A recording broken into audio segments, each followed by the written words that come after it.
नमस्कार, मैं रवीश कुमार। हर बात में इतिहास का नायक बन जाने, खुद वैसा काम ना कर पाने पर किसी नायक की सबसे ऊंची मूर्ति बनवा देने की मानसिकता को वही समझ सकता है जो छपास रोग को जानता है। पत्रकारिता के भीतर इस रोग की चर्चा ऐसे लोगों के संदर्भ में की जाती है जो हर बात में छपना चाहते हैं। इसे ही छपास रोग कहते हैं। इसी बीमारी का एक इंग्लिश नाम है हेडलाइन सीकर। कुछ ऐसा देखो या करो जो हेडलाइन बन जाए। इस मानसिकता को सबसे सरल और छोटी कहानी में पकड़ा है यशपाल ने। कहानी का नाम है अखबार में नाम। आज के प्राइम टाइम को आप अखबार में नाम और उसके किरदार गुरदास के बगैर नहीं समझ सकेंगे। इस कहानी का पात्र गुरदास चाहता है कि स्कूल से लेकर मोहल्ले में उसके नाम की चर्चा हो और अखबार में उसका जिक्र हो, लेकिन गुरदास क्लास से लेकर जीवन में कुछ बड़ा कर पाने के मामले में पिछड़ जाता है। यशपाल उसकी इस बेचैनी को पकड़ते हुए लिखते हैं कि इतिहास में गुरदास की विशेष रुचि थी।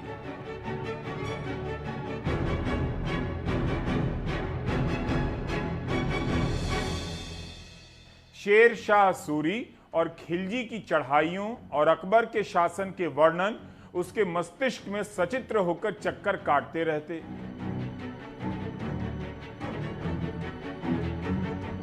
वैसे ही शिवाजी के अनेक किले जीतने के वर्णन भी।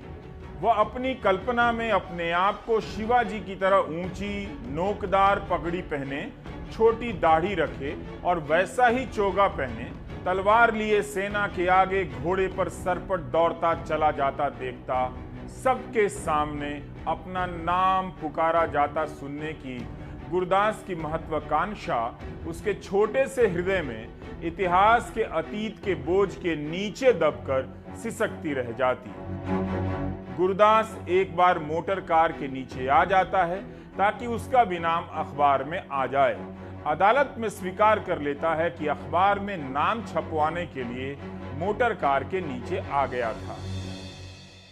कहानी में मोटर दुर्घटना का समय जून का महीना है और सरकार ने सुप्रीम कोर्ट में टीके को लेकर जो हलफनामा दिया है वो भी जून का महीना है। अगर आप फ्लैशबैक में जाकर अलग अलग अखबारों और चैनलों में छपी हेडलाइन को देखेंगे जिसमें सरकार ने टीके को लेकर दावे किए हैं, तब पता चलेगा कि सरकार में भी कई गुरदास हैं और उन गुरदासों का एक चीफ गुरदास है। हेडलाइन के जरिए जवाबदेही से बचना कोई गुरदास से सीखे, आई मीन सरकार से सीखे। 13 मई को वीके पॉल और 28 मई को प्रकाश जावड़ेकर कहते हैं कि दिसंबर के अंत तक 216 करोड़ डोज उपलब्ध हो जाएगी। बड़ी बड़ी हेडलाइन छप गई, लेकिन सुप्रीम कोर्ट में सरकार कहती है कि योग्य आबादी के लिए 186 से 188 करोड़ टीके चाहिए। प्रकाश जावड़ेकर ने यह भी कहा कि दिसंबर के अंत तक 108 करोड़ लोगों को टीका लगेगा। हर जगह यह भी खबर छप गई। 26 जून को सुप्रीम कोर्ट में सरकार कहती है कि टीका के लिए 18 साल से ऊपर के लोगों की कुल आबादी 93-94 करोड़ है। 15 करोड़ लोग कहां चले गए? दो हेडलाइन याद रखना मुश्किल है। 108 करोड़ लोगों को टीका लगाने की हेडलाइन तब आपको कमाल की लगी होगी। 93 करोड़ लोगों को टीका लगाने की हेडलाइन देखकर याद ही नहीं आएगा कि संख्या में कुछ गड़बड़ है।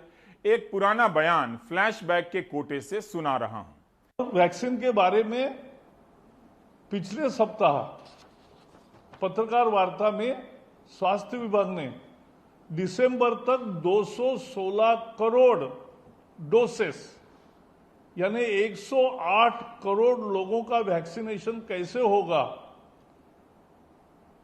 इसका पूरा खाका दिया है। Covishield, Covaxin, Zydus Cadila, Novavax, Gennova, Sputnik,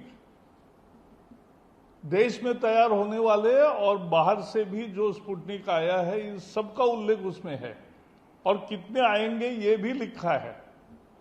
उसकी टोटल 216 करोड़ होती है राहुल जी। तो ये समझ लेना कि भारत का वैक्सीनेशन 2021 में ही दिसंबर के पहले पूरा होगा।